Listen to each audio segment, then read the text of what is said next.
French Alps and the city of Grenoble, the hosts for the 2024 ISU Grand Prix Final. I'm Ted Bart along with Mark Henready as we fly over the beautiful city on a beautiful day.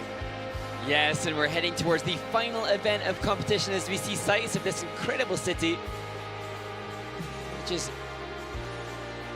2,000 years old, I believe. A city that has showcased so much history and making advances in scientific research as well. So a history that has evolved with the times as we look to the ever-evolving landscape of international figure skating, and that evolving changes in our sport never more present and visible than in the men's discipline, which is now the final event of an exciting, exhilarating and somewhat nerve-wracking day of competition in Grenoble. Absolutely, a little bit nerve-wracking, but that's what's exciting about competition.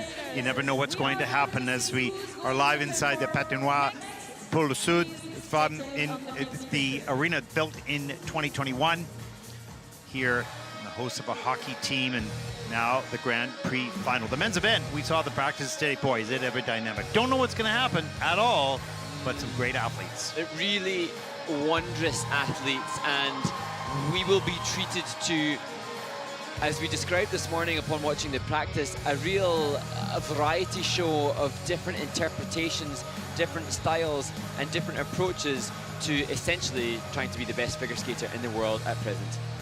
Of course, we have the world champion from last season, Ilya Malinin, here as well. He'll skate last, and there we see the men preparing in the tunnel to be announced onto the ice.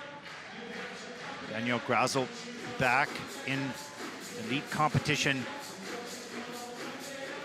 And there will be some semblance of disappointment for the French audience because Adam Xiao-Him-Fa has re-injured an ankle injury that had derailed him earlier in the year, and that has been too much of an issue for him to be able to compete here. But we hope that he is recovering well and that we'll be able to see the brilliant Frenchman competing by European Championships in early 2025. But there's another wonderful Frenchman competing with Kevin Amos, the artist that he has been the third man to take to the ice. Well, Adam is such an incredible, to have Adam and Kevin in their same country competing against each other and with each other against the rest of the world. They're not only great athletes, but they're innovative and unique and athletic and, you know, acrobatic and you name it. The French have such a lineage of charismatic skaters: Laurent Taubel, Philippe Candeloro, Stanik Jeanette. There's so many really engaging Frenchmen that have taken to the ice, and we have two of the best ever in the world of figure skating this year, but Kevin, the only French representative today. There's a look at the officials for this event. Judges then onto the technical panel. Technical panel identifying the elements, the degree of difficulty, and the judges adding to or subtracting based on the quality of the execution that is classified as a GOE, and you'll hear Mark talk about that.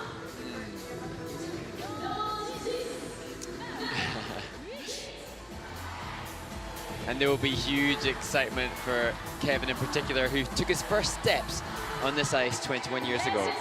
Learning to skate right here on this facility. As we get introduced to the first skater representing Kazakhstan, Mikhail Shadorov.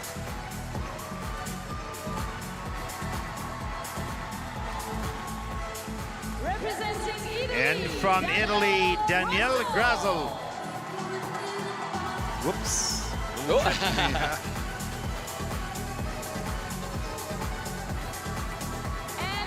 And from France, Kevin Amos.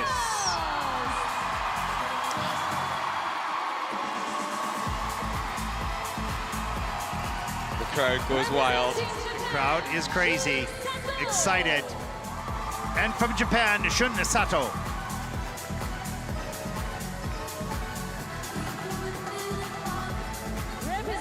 Also from Japan, Yuma Kageyama.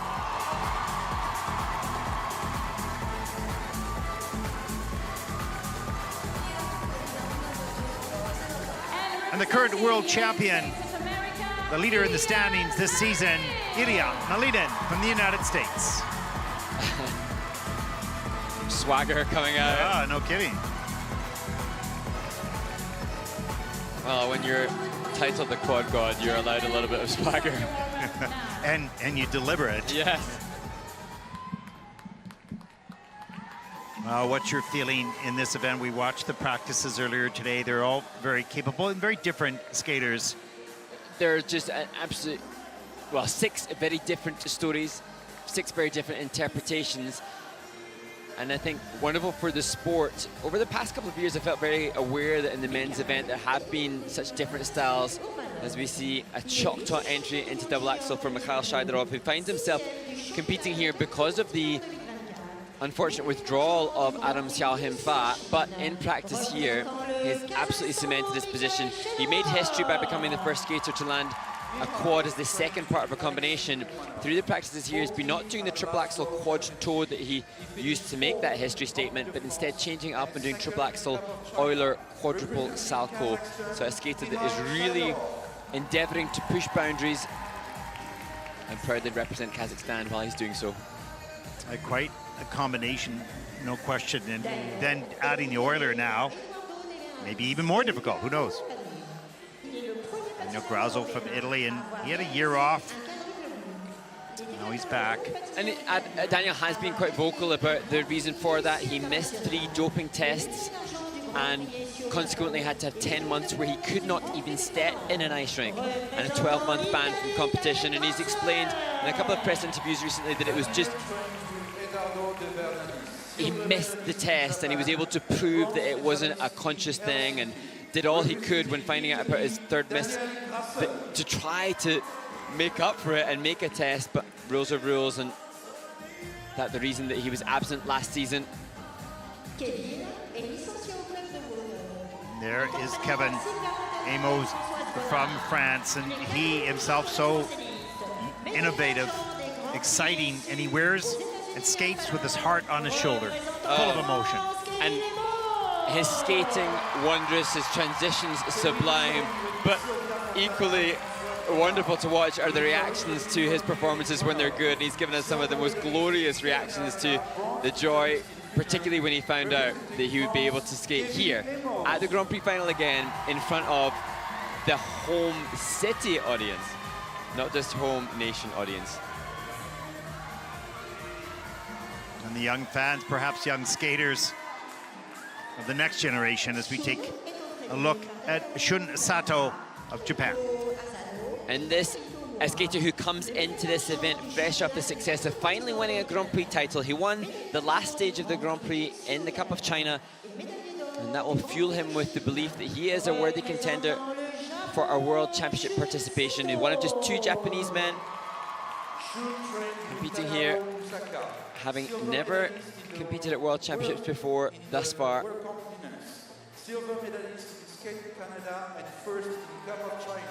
Representing Japan. Funny when you just said one of just 2.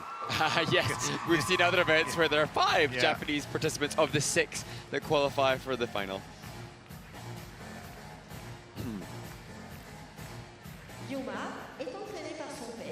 And the second Japanese skater from Japan, Yuma Kageyama, he was brilliant in practice today. Just an absolute master of the blade. That landing is a thing of just sublime quality, and it is his skating skill, which is essentially the muse for this program, To the Sound of Silence. His blade quality, his blade awareness, the inspiration for the short program To the Music, Sound of Silence. This is the perfectly fitting soundtrack as he approaches Karolina Kostner and his father. The question is, how close can he come to Ilya Melinin? Can he beat him? Well, the skating skills are superior, that's for sure, and potentially some of the grades of execution also superior, but he does not have the same technical difficulty. Will that be what helps the quad god to stay aloft? And the quad god, Ilya Melinin, has also improved his choreography, his skating skills. All of that has gotten better as well as he continues on his road of victories. There he is. And a skater that has been undefeated in 2024. And actually, he's averaged a huge margin of victory over the others thus far. And the only change at this event for this incredible athlete will be the fact that he is defending a major title now, having won this title, although He doesn't look in the slightest bit nervous at all as he delivers a quad lutz triple toe. So incredibly efficient in the air. It's quite mesmerizing. Oh, hello. And now we will have pictures of the fans for the next the final minutes of the warm-up.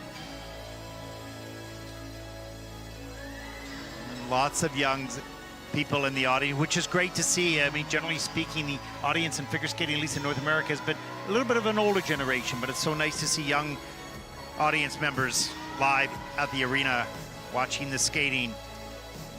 And talking of youth, is the leader Ilya Malinin, who's the youngest of the 6 competitors in this group, and in terms of attracting a younger audience, Ilya is doing all he can to attract a different kind of audience. He was involved in the Extreme Ice World Premiere, an event that took place just last month, which included aerial stunts. And it's that kind of forward thinking about trying to attract a different kind of audience that will help him propel our sport. And I would say add to the audience, not a different audience. It wants to increase the audience. True. And try to cover the range of all different ages and stages of life to love the sport of skating.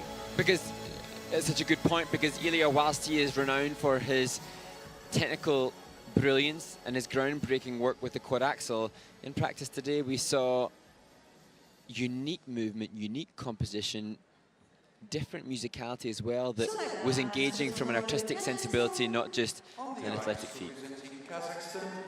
Well, our first skater represents Kazakhstan, Mikhail Shedorov.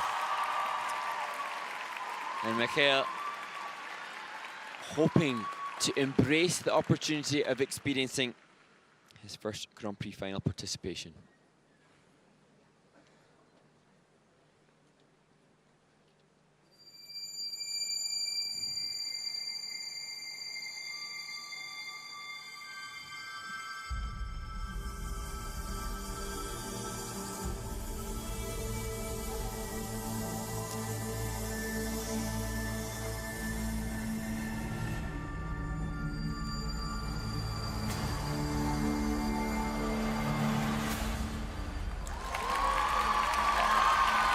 Amazing that a slight over-rotation with the body on the quad lutz didn't prevent him from adding the triple toe for the combination.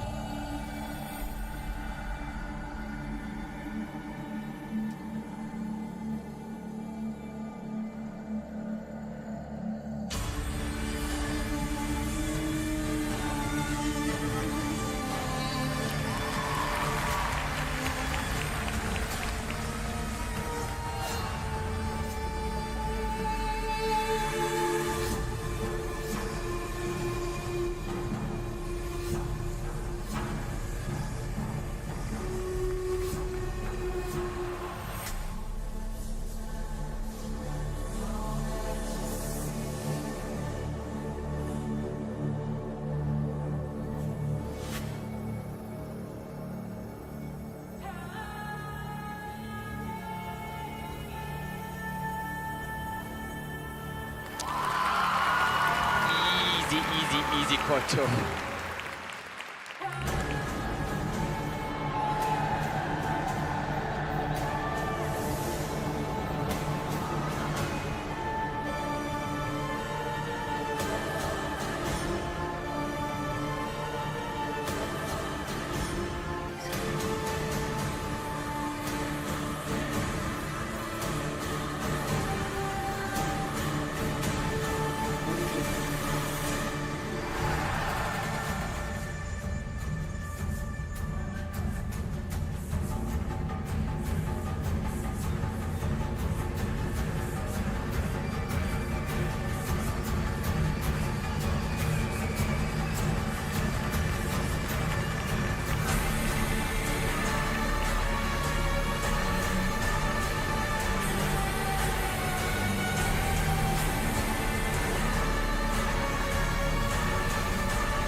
What a way to start the men's short program. A clean skate from Mikhail Shaidarov.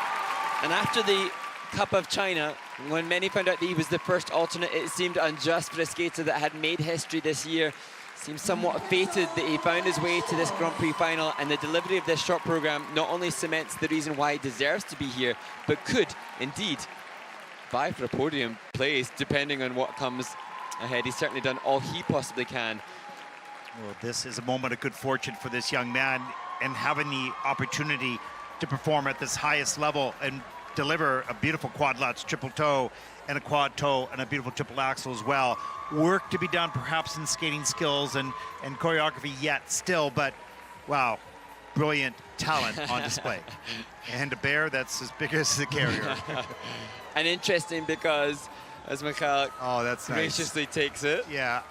That's that's special. Good on you. Ivan Regini, choreographer, greets him off the ice, but Mikhail this morning in practice did not deliver a quad lutz in combination as comfortably as he did here. Such huge elevation, over-rotated slightly. Patient on the landing of the lutz and took the time to put the toe in for the triple toe loop. Here's the triple axel, great ride off the edge on that takeoff, beautiful. Watch him accelerate right there, up into the air, tight feet. Nice checkout. Oh. Passion. Then the quad toe. That was wonderful. And judging criteria for the grade of execution, good takeoff and landing, effortless throughout, good height and good length, and that quad toe, I think, would be at least a +3 in the grade of execution, which will massively enhance what is already a very strong element. You're close. It's a +2.58.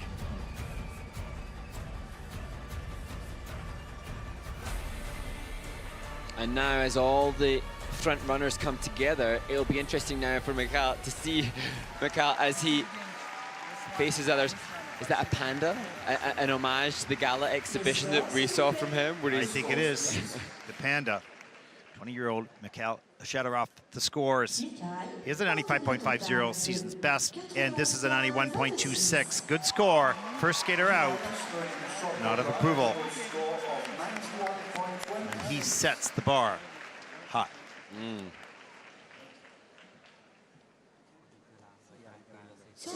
And the second skater,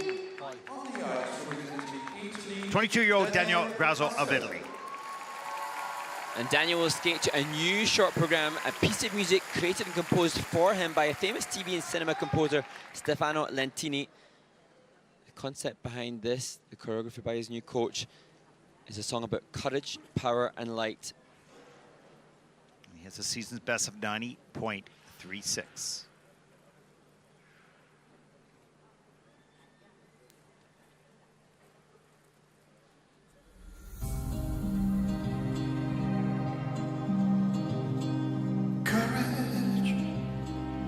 All I really need is courage to help me find a way to put this all behind me and stay human. All that I can be is human. I'm flawed, don't you see? And another quad lutz, a triple toe.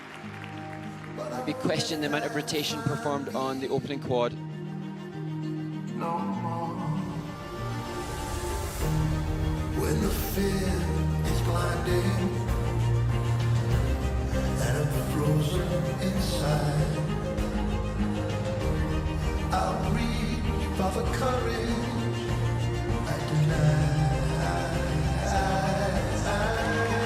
Stays up on the quad loop again. Possible under rotation on the landing. I'm done with this circus of jokers.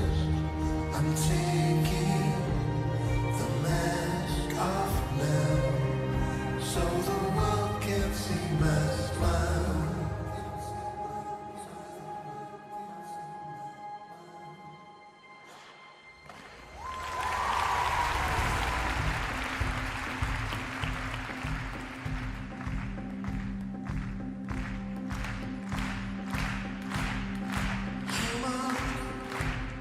there's nowhere left to run to anymore.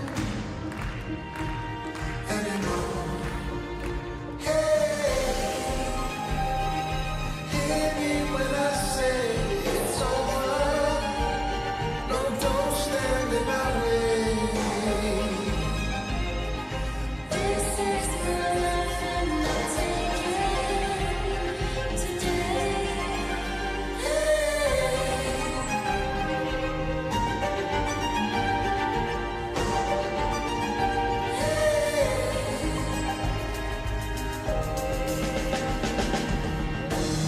I'm calling for answers. I'm done with the circus of jokers. I'm taking the mask off now, so the world can see my smile. So the world can see my smile.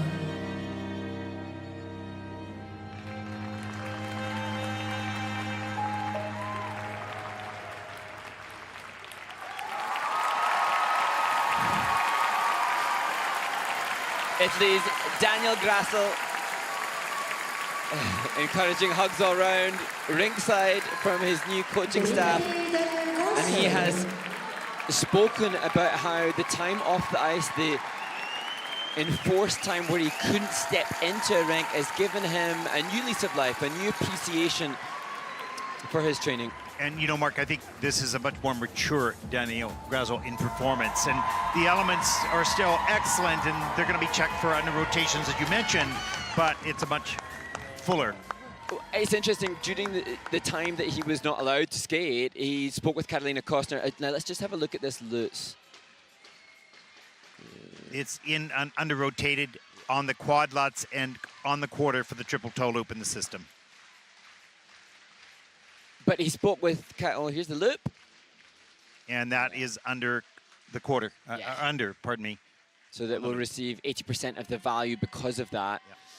As we see, the Axel, I don't think any such issues with the rotation there, but he spoke with Carolina Kostner, who had a similar enforced duration where she couldn't train, and she spoke about the amount of time that she spent dancing and honing her craft in the dance studio.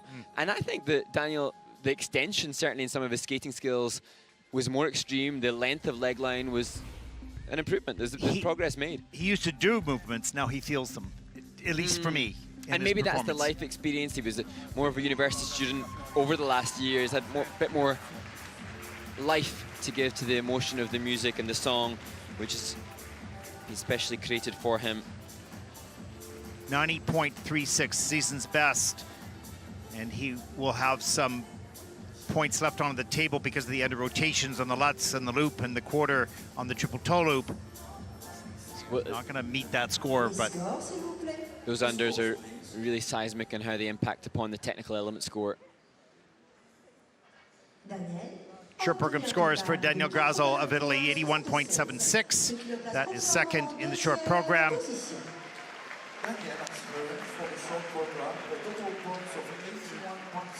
He'll take a look at the report card for that and understand where those points were lost. Well, up next, the audience favorite, without question, Kevin Amos, 27 years of age. So it was actually 23 years ago that his first steps on the ice happened in this arena. So much has happened in his career since then, and now back hopefully to thank the support from the French crowd with a beautiful short program upcoming.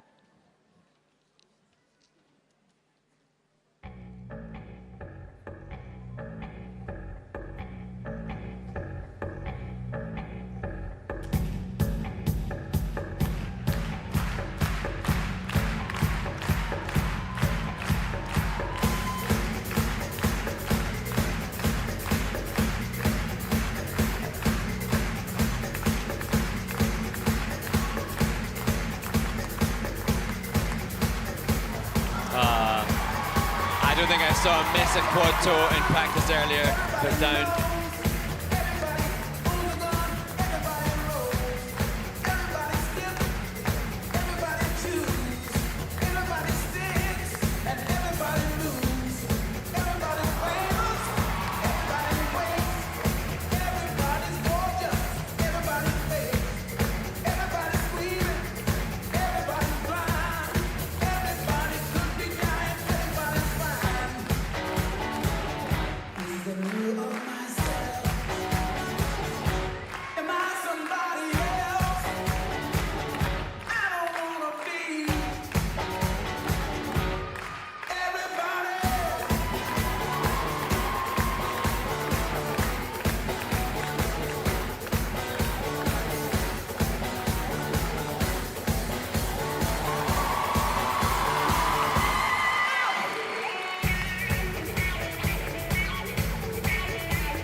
coach's ringside look on with disappointment because of the two big mistakes for which we didn't see in practice earlier. But irrespective of the technical element score, Kevin Amos has a place to être un artiste, sans doute. Kevin is an artist and so much to admire. And what was, for me, interesting, those two big mistakes, but his heart still soared in the performance. He didn't give up. It was at home in front of his own audience. I was worried. Didn't give up. I was worried that it could fall asunder, but the performance value was still given. I mean, like I say, Ted, I didn't see a missed quad toe earlier today, nor triple axel, so it is sad to see the mistakes made.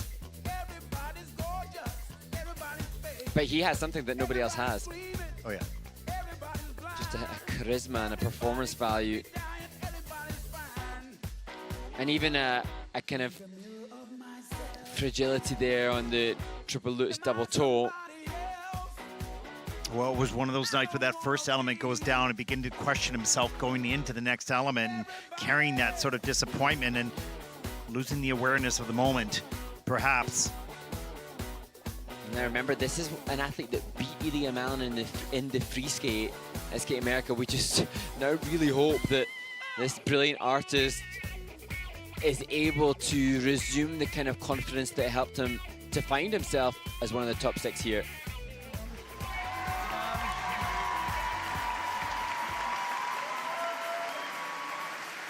No, it wasn't his compatriot. It wasn't the climb at Worlds last year from 19th, I believe. Oh, that's Adam. Adam, yeah. Yeah.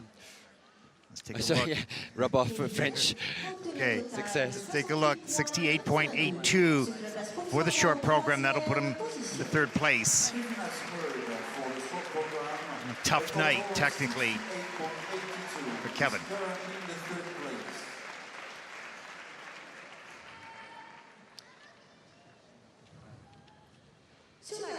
Focus, the control of emotion from Shun Sato of Japan. Shun Sato, 4th at the Grand Prix final in 2022. A student at Meiji University studying political science and economics. And he plans to open with a quad lutz followed by a quad toe, triple toe combination. He'll skate the short program to ladies in lavender.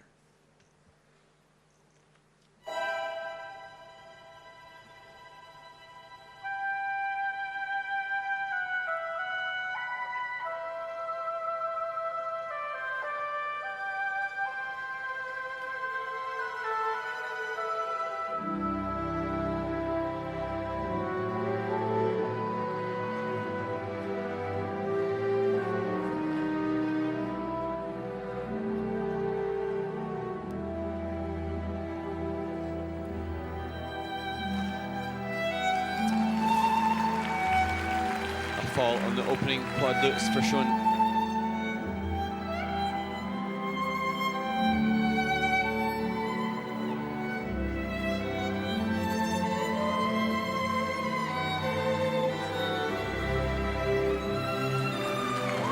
Good recovery with quad toe, triple toe combination.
Shun Sato completes a short program that showcased some mental resilience following the opening fall in the quad lutz. It was interesting, Mark. Today, earlier in the practice session, we saw these men on top of their game. Yes. It looked like they couldn't miss. They weren't going to miss, but that is the difference between practice and competition. Under the bright lights, full audience, which they don't train in, and a whole different environment, and coping and bringing your best at that moment. That's the elusive, perfect program. And now it remains to be seen how will this fare against others that have gone before. Shun Sato has a little bit of French in this performance, having had the choreography created by the brilliant Olympic ice dance champion Guillaume Cizeron, which I think has boosted the skating skills as we look back at the quad lutz, which actually I think looks like it was a little under-rotated. Yeah. In the system is under-rotated, yep. But recovered well with the quad toe, triple toe. Watch the feet, nice and tight. How fast he rotates in the air, gets that free leg out right now. It was interesting for Shun Sato, having worked with Guillaume, saying that he trained in Montreal with some of the ice dancers. And as we look at the triple axel, he acknowledged that being on the ice with the ice dancers made him feel immature in his skating. Wow. He said that he recognized that they could take one push and glide endlessly, it seemed, comparative to him. And that's given him a fuel to work on his basics more. How interesting is that? Yeah. Single skaters training with ice dancers to learn the craft of the blade and ice. And I think that he will be conscious of that being what will ultimately separate him from Yuma Kageyama, his compatriot who's yet to come, that command of the blade. Oh, he has a 98.75. That's a huge short program's personal best score this season. And this score will fall short of that because of the mistake.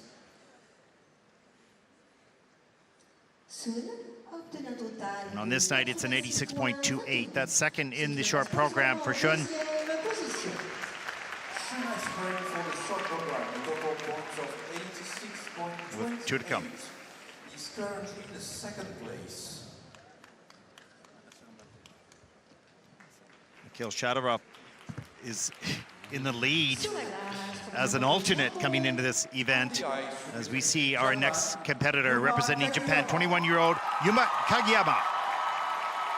And Yuma Kageyama now clearly the leading Japanese skater. He follows in the footsteps of the greats Yuzuru Hanyu and Shoma Uno. But the skating skills he possessed could, in due course, prove to be some of the best the world has seen. 105.70, season's best, skating to the sound of silence.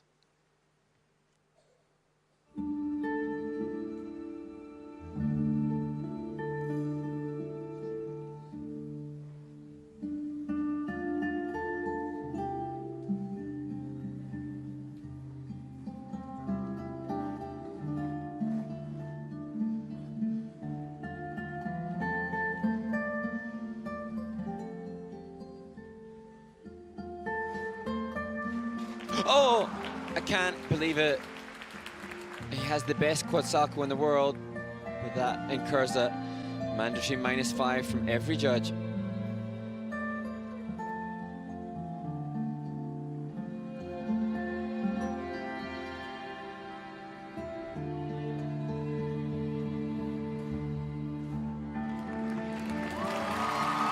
That much more like it. Quad toe, triple toe, followed by some perfectly timed toe steps.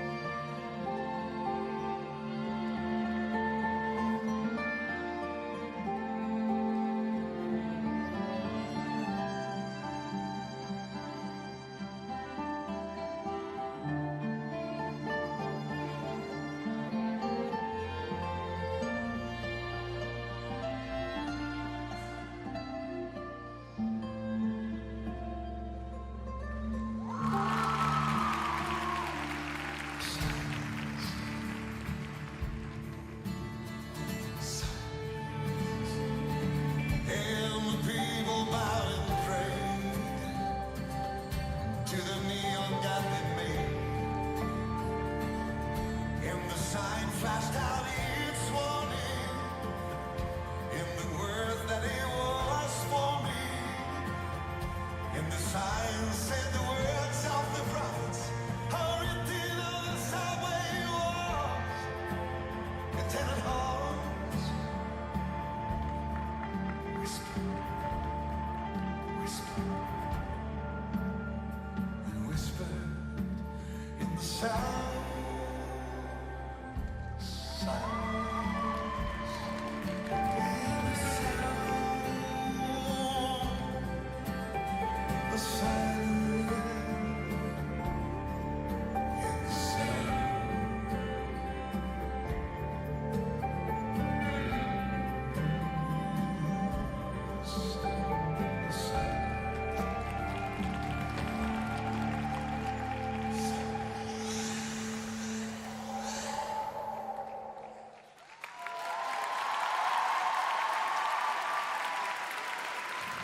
Well, Ted, it's like liquid gold. There's a quote from Dick Button, former Olympic champion of a former skater, liquid gold. His skating is indeed sinuously liquid in its movement. But I was conscious, as much as I adore the quality of the skating skills, that opening quad salto did put a dampener on the performance. Yeah, and he he delayed that takeoff just by a fraction of a second. He had a lot of height, he just slipped off that edge. But this was a brilliant choreography, brilliant program. It's beautiful, it's a piece of art, no question. But it's a technical program, and it requires those elements to be there on command. And we saw them all morning long. Yeah. I'd never thought ever that he would miss a quad salto, because I've never seen him really miss one. And but on this day, at this moment, it happened. Let's watch and see. Hesitates right there, a little bit longer than normal, but he had great height, and perhaps higher than he normally has. I don't know. As we look at the quad toe, triple toe, it shows what can happen. His quad salto is arguably potentially a +5, but that fall -5. So the complete end of the scale with what happened, unfortunately, today, as we see the triple axel takeoff. It's such a good drive through with the right leg. He actually propels the right leg through really, really far to ensure that it's got the good the length, and the jump having good height and length is another bullet point. That's clearly on the criteria to enhance the grade of execution, as we see. You talked about fluidity, and his movement is much softer and fluid, and needs to be to this program. And the work done by Laurie Nickel, the choreographer, and now Carolina Kostner working alongside his father as coach to take him to new levels. And it was just so wonderful to hear the support of Carolina for the human as well, and being able to steer him in this pressure of becoming en route to trying to become an Olympic champion. 105.70 season's best with a 93.49 here tonight in Grenoble. That will still put him in first place with one skater to come. And that's the benefit of the wonderful quality of the program, and his skating skills, and the spinning, and the quad toe, triple toe, and the triple axel. And here is the final skater, the leader in the standings, coming into the Grand Prix final, 20-year-old Ilya Malinin. Well known around the world as the quad god. He is absolutely that. Celebrating his 20th birthday on Monday of this past week. But his quad jumping prowess is being backed up with a new maturity and increased maturity in performance ability.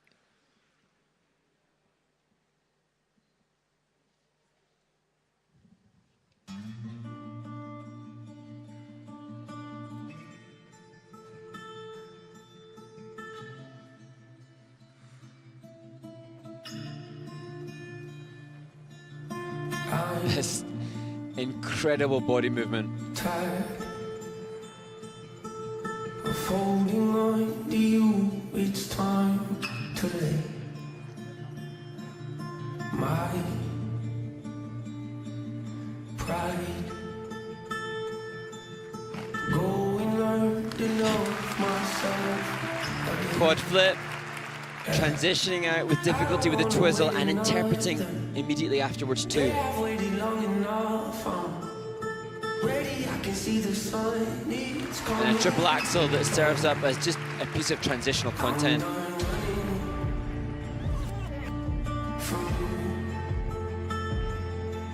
Spend my whole life in your shadow, scared of who I'd be if I, said goodbye and I didn't have you here. I wish you well, but I can no longer stand inside and watch you sabotage the two of us. I love you to death, but I can't spend the rest of my life in this darkness. I'm done.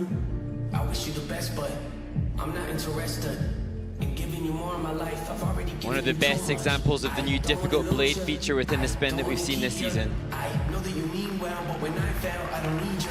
Enough to allow you to continue to drown the both of us. You're holding me back and pulling me down. You're making me hate myself. I don't want to leave, but that's what I need. I ain't got a choice. I can't just let you deceive and make me believe that I don't deserve to be loved. I'm not gonna stand aside and watch you attempt to rob and steal and sabotage the little faith I have left you. Heaven I sacrificed enough for you. Hate seeing you cry, but I think it's time to let go and say our goodbyes. Yeah, I'm gonna miss you, but I'm not gonna spend the rest of my life running. I wish you well, but I can no longer stand beside and watch you sabotage the two of us. I love you to death, but I can't spend the rest of my life in this darkness. I'm done. Mark, through the history of our sport, there are those people that have changed the sport. John Curry, perhaps Tyler Cranston, Nathan Chen, maybe, but now Ilya Melinin. This is something new and fresh and remarkable. It's so interesting that your immediate thought is of the comparison to the greats. I was thinking about the recent masters of the men's discipline, Yuzuru Hanyu, Nathan Yes. Chen, and yet that performance from Ilya is something so uniquely different. You've mentioned so many legends of our sport, but what Ilya brings is something incredibly uniquely different. And whilst he is renowned and celebrated and garnered attention for his quad jumping, that was just But a fantastic display of artistry in a very unique way. Yeah, absolutely. This is youth. This is a new movement, if you will, in our sport, I believe. Anyways, it is special. I don't know what else to say. What other words do you have? Well, as we look at the quad flip, the cleanliness and the ease there, back 3 turn twizzle. And actually, there's no pre-rotation. There's not a use of the blade that we see in others on flips and lutzes. It's a good toe assist on the takeoff. This spread eagle into the triple axel, as I say, is almost just like a musical punctuation rather than an 8-point technical element. The elements are simply part of the choreography. They don't stand outside of it. They're just part of it. And you know, we see so many question marks over rotation for other skaters. There's not a question mark over his rotation. We see question marks over the edge of the takeoff of a Lutz. Nope, not at all. It's technically so sound. And then there's this unique movement. It's like the reverse raspberry from last year. I don't know, it's something different. And there's his dad and his coach. The most expression I've seen. And then that forward inside edge into the finish position. The purist in me adores the quality of Yuma Kageyama from a skating skills perspective, but the fan appreciates what Ilya and the team are doing. And shout out to Shaylin Bourne as well, and his parents. No, I think what I like about him, he's breaking a new barrier. He's bringing something fresh and new and young into our sport, which is spectacular. Let's take a look at the score. He has a 107.25 is the season best, and he has a 105.43 here. He breaks the century mark yet again. And of course, that puts him in the first place after the short program by a significant amount. And you're watching, to some degree, history. Yeah, I thought it might have been worth more.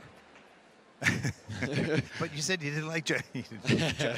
There it is, 105.43 for Ilya. Yuma takes a 93.49 for second. And Mikhail Shadorov from the Kazakhstan in third place. And he's the alternate here at 91.26. There he is. He skated first. And given what we've seen in practice from Mikhail Shadorov, he could He's not without touching distance of Yuma Kageyama. No, and he's got a 5-point lead over Shinsato, but he had some mistakes too. Yeah. So but they're all capable of these remarkable quad jumps. And of course, Kevin Amos from France didn't have a great night, but he is a great skater. And on this night, there were mistakes at home, in his home rink where he learned to skate, in a 4-year-old coat, coming on the ice just learning to skate, and here he is. What did you say, 21 years later? I think even 23 years later. 23 years later, pardon me. And I'm so hoping that Kevin will be able to turn it around for the free skate and will be treated to possibly the most emotive of all skaters as we look ahead to the free skate, where medals will be decided and perhaps some pride fought to be regained. With this beautiful performance, thank you for your energy, but please stay seated as we are proceeding to our 2 victory ceremonies. So stay with us. Restez ici pour les cérémonies de remise des médailles pour nos gagnants dans quelques That instants. was an unpredictable event, but based on what we saw this morning, you're thinking going into this is going to be clean skates as we take a look at. And actually, Mikhail Shaidarov struggled a little in practice with the quad loops, but maybe it's another example of a skater who, with less pressure, having been the alternate, finds himself fighting rather than defending their participation here. Yeah, nothing to lose and everything to gain. And on this night, he certainly did that. Look at the height on that triple axel as that free leg comes out. Excitement of the coach. So invested in these young people's lives. The quad toe a little bit later. He was certainly on his game on this evening.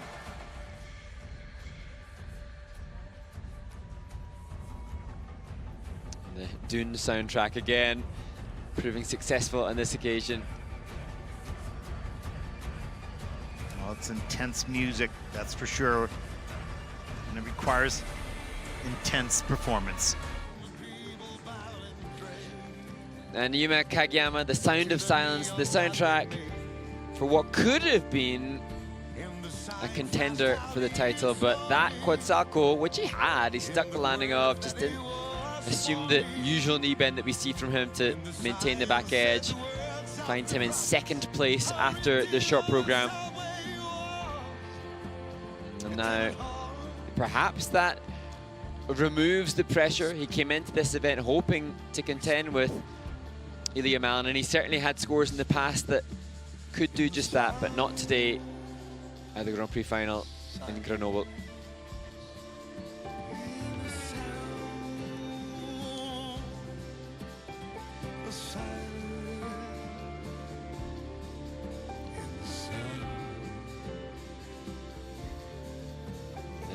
Spinning in the other direction, the example of one of the new features that he's using for the level 4 to conclude that program.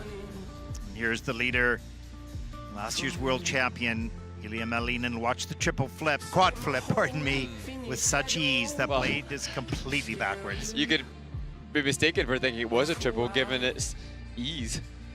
It is really remarkable. We've seen quads throughout history, recent years, but not as easy as these. The triple axel, wonderful flow, but it was also his performance, his held edges, the spins, the special innovations as he comes down here for the quad lutz, takes the free leg out, up into the triple toe loop, makes it look rather easy, but it is not.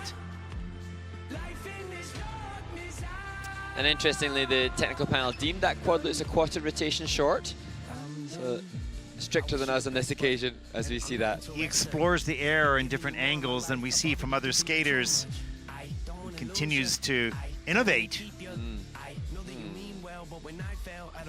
And the leader after the short program, as expected, Ilya Malinin.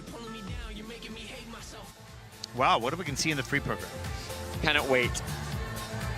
Yeah, it's going to be unpredictable. I mean, some of these men will want to redeem themselves with the odd mistakes that they have made. And so maybe some electricity will happen as we get set for the medal presentations coming up in just a few moments for some of the junior events.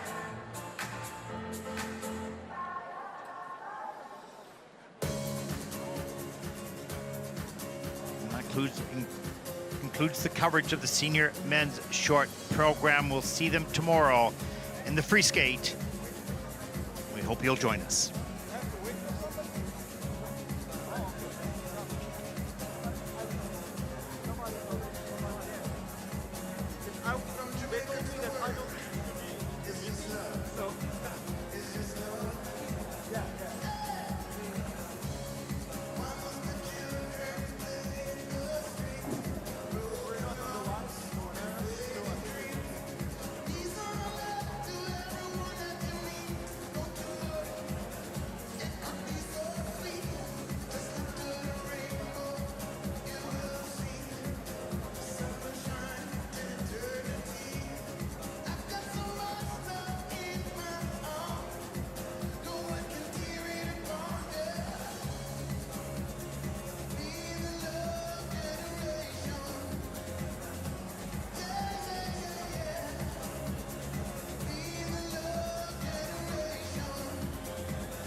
Well, back in Grenoble as we get prepared for the medal presentation with the junior pairs and the junior women.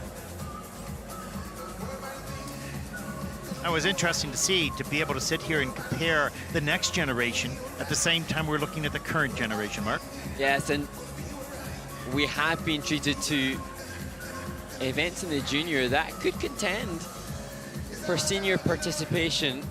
But certainly the experience for the juniors will be so seismic in what it does for those athletes moving forward, if not inspiring them to do better with their physical preparations, but certainly shaping their understanding and appreciation of the mental preparation. They'll be in the arena, they'll be in the hotel, they'll be seeing the way in which the seniors conduct themselves, and there are so many conscious and unconscious ways for these juniors to learn and glean from the older competitors that they're training alongside this week. Well, it's so interesting what is to be gained for the seniors that are here, where they're participating at a high level right now in this season. It's maybe a little less about the future than it is for the juniors. The juniors, what do they gain? They gain the experience, and they gain the camaraderie with the seniors. They gain the inspiration, looking up towards their, you know, their heroes, perhaps. And well, hopefully for the seniors, when I'm questioning, I wonder what the seniors can amass from the juniors. Hopefully it's the youthful, joyful, well, it's novelty it's interesting. This year on the Junior Grand Prix, we had guest commentators. Yes. Who were seniors. We had Jason Brown, we had Chalk and Bates, we had Caitlin Osmond, we had Kirsten Moore Towers, we had Kathy Reed, we had some of these world champions, current world champions, former competitors. Olympians. Catalina Kostner we spoke with. And when they looked back at juniors and covered juniors, they were sort of their eyes were open. Oh my gosh, these are really good skaters. And it was Jason Brown's became a fan, right? And also, I suppose, whilst we were referencing the best of the best at the final, where the top 6 qualify, interesting to hear the likes of Jason Brown acknowledging those that were not in a results perspective successful, but had something that was uniquely different. And so, yeah, great to hear that appreciation from the world's elite for so many it was, you know, the juniors look up, but the seniors don't often look down. And I don't mean down in a bad way, but don't look, you know, down to the juniors. They're taking interest. They're taking notice, really, of the young juniors coming up behind them and closing the gap in some cases, at least technically. Yes. And some good programs as well, but maturity brings you so much experience, and as you age in life, you don't know what you don't know until you find it out. Yeah. Which requires time and requires age, and we see that here on the ice, and the juniors are learning from watching the seniors, and they'll mature into wonderful performers and more deep performers as time goes on. As we join the junior women's victory ceremony here in Grenoble, the Junior Grand Prix final.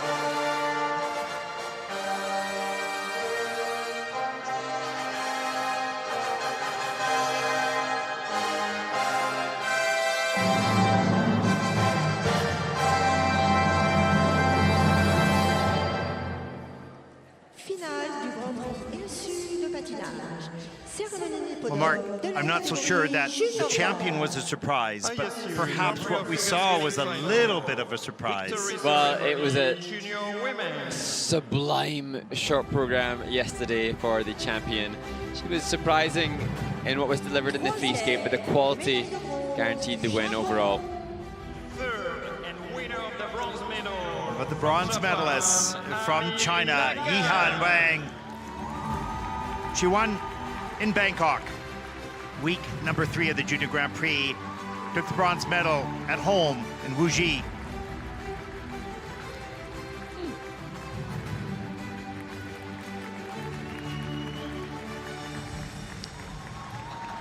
Oh, I'm sorry, I'm looking at the wrong, it's Ami Nakai. My mistake, bronze medalist here in Grenoble.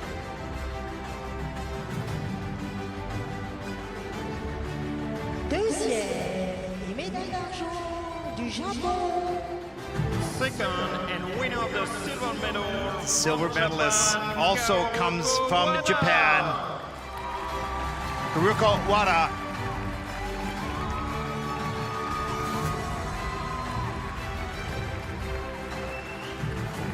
She instantly had the highest program component scores of the event, the cleanest of the performers. And she skated to Titanic, and the commitment to the theme of that Titanic free skate, right down to the blue crystal on her neck, the Kate Winslet jewel that adorns a part of the film you see on the costume in the center of her chest.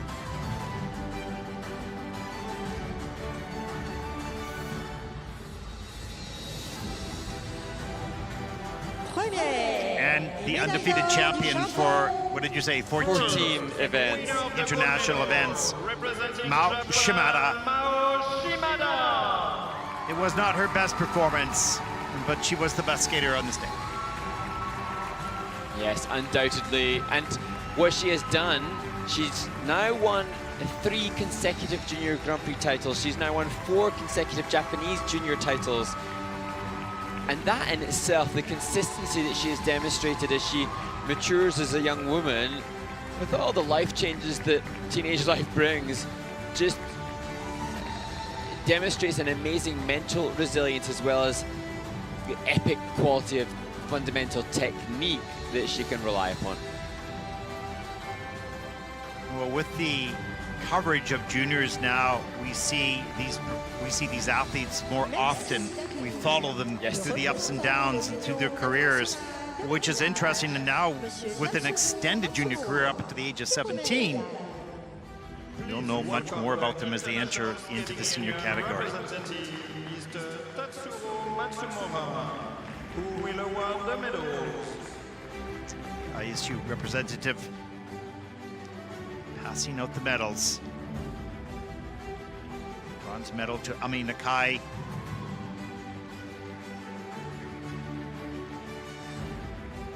And the silver to Haruko Wada as Japan takes a sweep of the podium. Yes, and they will go head-to-head again at Japanese Nationals. Many of these, again, 2 weeks senior, away. Yeah, senior title, and invitations sent or given to the best juniors in Japan to compete at the senior championships as well. I believe 8 actually are invited to the senior championship this season. Lots of experience gained in this year. And then they have the World Championships, the World Junior Championships later on in the season. Now Mao Shimada has won in Torino at the final, Beijing at the final, and now Grenoble. She's won Junior Grand Prix events twice in Poland at Gdansk, in Latvia, in Riga, in Yerevan, in Armenia, and Ostrava in the Czech Republic. Just triumphant across so many nations as we see a change to the usual flowers given out as a little Christmas tree presented. That's nice.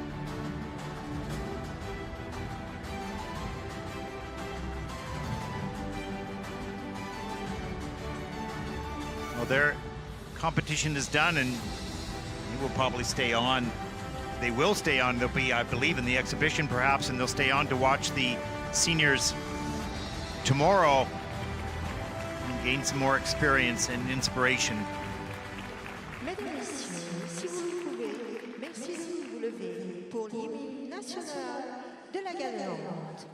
Ladies and gentlemen, if you can, please stand for the national anthem of the winner. And Mao has heard her national anthem many times after competing.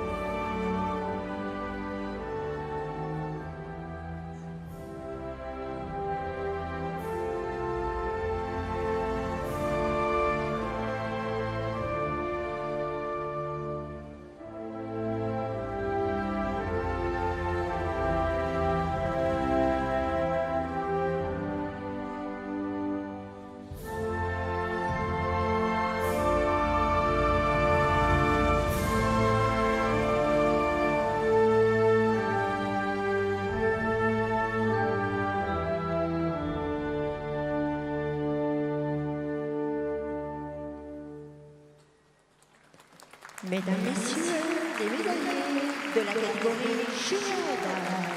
Well, there were 3 Japanese entrants in the Junior Grand Prix final and 3 Japanese medalists. And wonderful to hear from Kaoroko Wada, who said that this is her first participation in a final and that she felt that Ami and Mao helped her at this event. She was suggesting that their friendship, their camaraderie and their support are what helped her to find her way to a medal position at this competition. And that's such a heartwarming story of women that are elite competitors, where there's such competition within Japan and they override that competitive streak with friendship. And to some degree, that was unintentional or intentional teamwork. Yes. It's an individual sport, but they're part of a team. And if it can't be one of them to win, they want the other one to. And following the event, Mao said that whilst she had disappointment in what she did, she's proud to have been part of this historical sweep of the podium alongside her countrymates and presumably friends. Now they will celebrate and have a good time and watch these seniors tomorrow and be part of the exhibition perhaps on Sunday.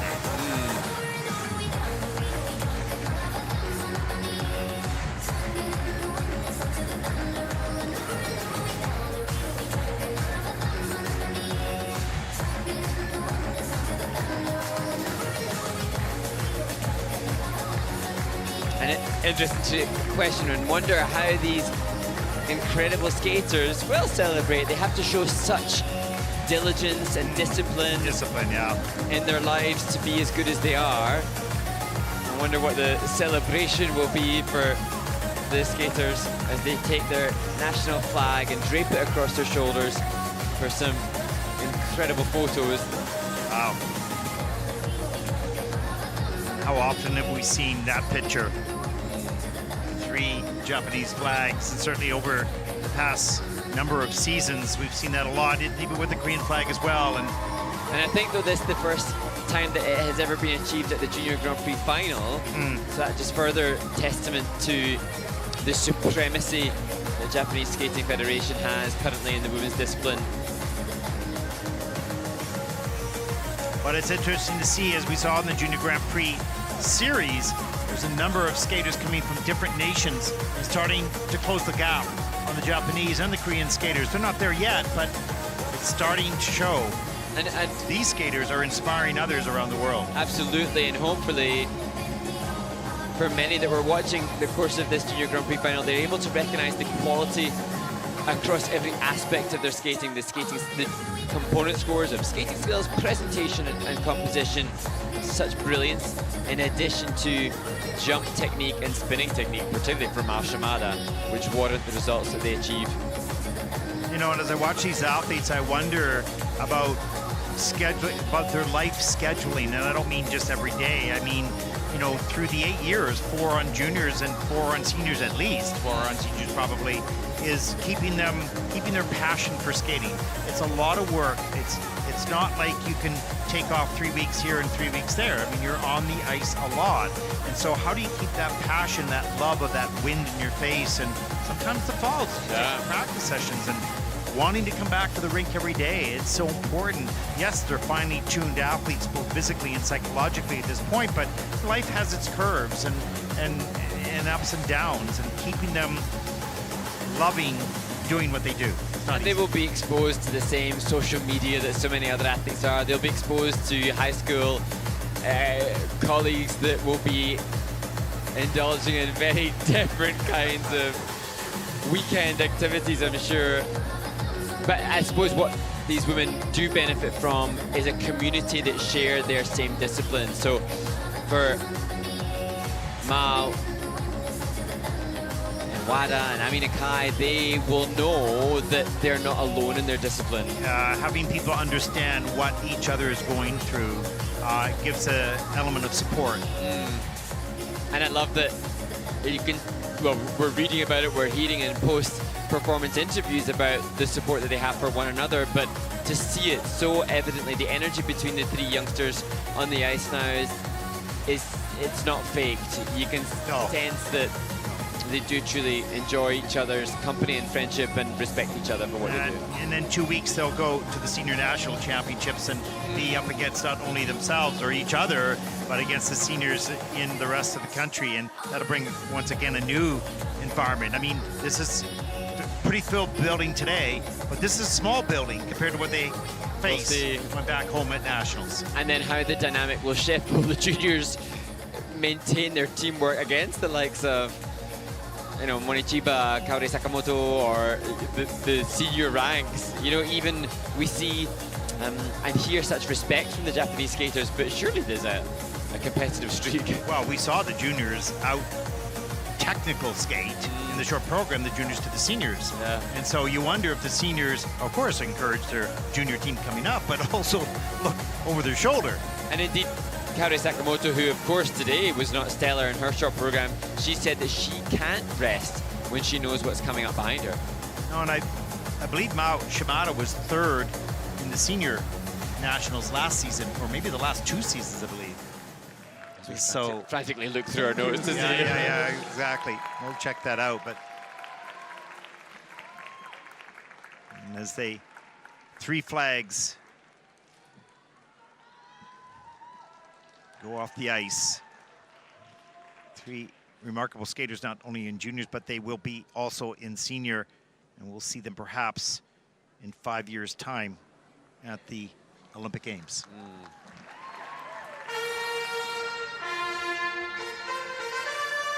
Well, next up, the pairs victory ceremony.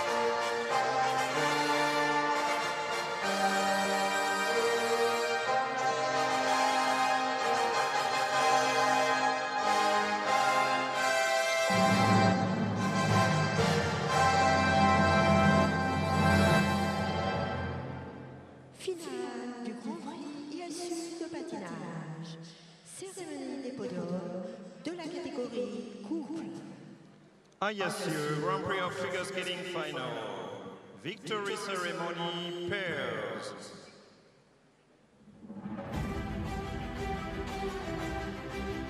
Troisième et médaille de bronze de la Géorgie. Third and winner of the bronze medal, representing Georgia, Anastasia Metelkina. Anastasia Metelkina and Luka Barulova take the bronze medal. Victory in some ways for them. Second year in senior. And indeed, they still age eligible for juniors. They haven't negated the option of competing at Junior Worlds again to defend that title as they continue to try to move ever closer towards the top in the senior category as well. Oh, we see a growth in the maturity of their skating and their teamwork as well. Much more supportive.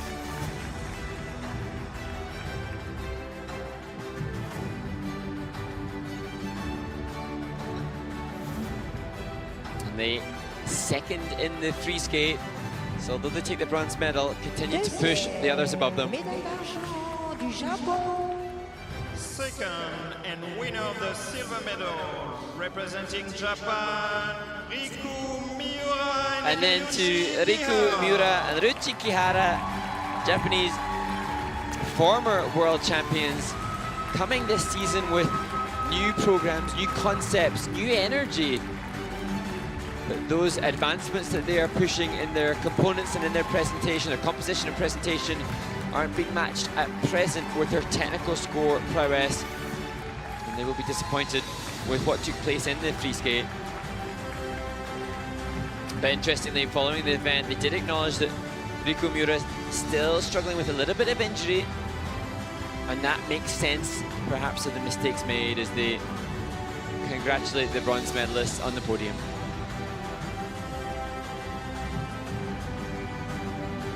Well, with all these teams, we really don't. We've talked about how strong or how deep the pairs event is, and this result can change. Oh, very susceptible to change. Absolutely. Representing Germany, Minerva Fabian Fabian Hase and Nikita Volodin.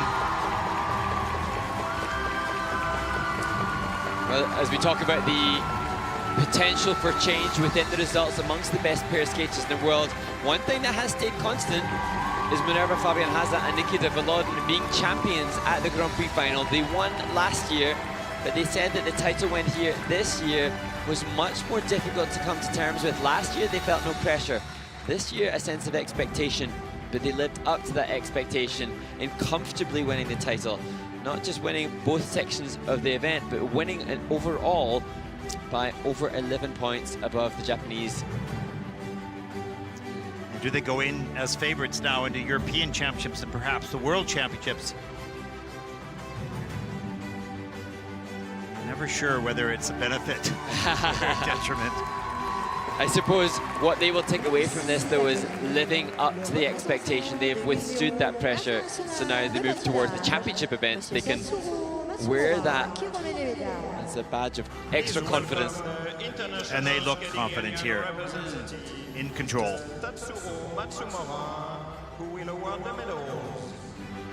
The European Championships take place in Tallinn in Estonia, and then obviously the World Championships in Boston, the United States of America. That will be a huge event in the Boston Garden. Huge facility. And we saw that at Montreal, so much energy in that building and a big audience, and the skaters were absolutely brilliant in what they presented, and the electricity in that building. You were there, Mark. Amazing, incredible event. I expect the same in Boston. If you don't have your tickets, get them now. Just get them now. Christmas is coming. Miura and Kihara, silver medalists here. They will vie to get the title in Boston, but before that, we assume they will compete at the Four Continents Championships.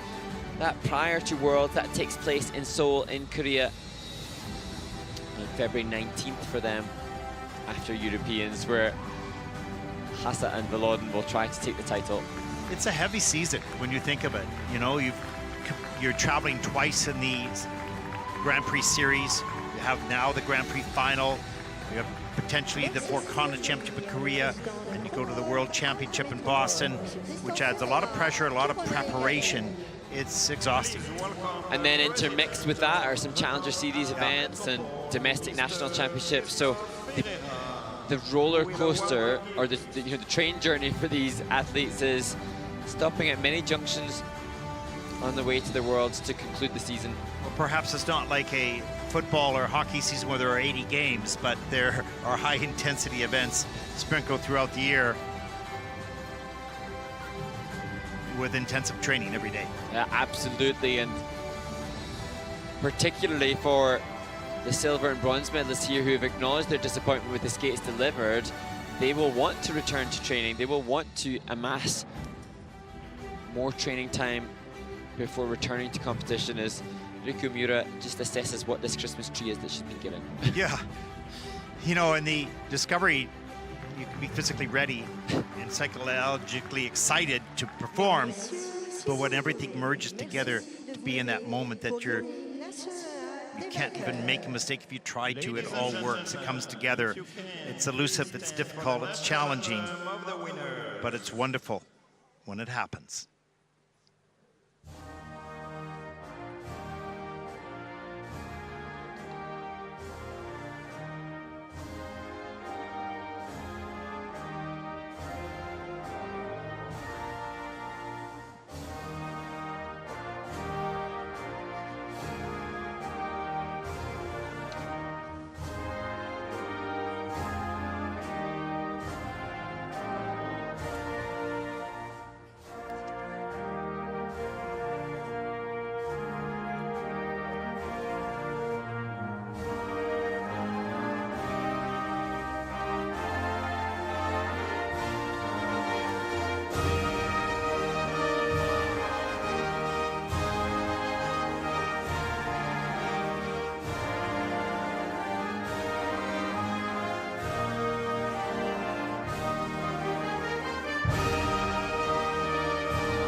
Mesdames, Messieurs, les médaillés de la catégorie couple.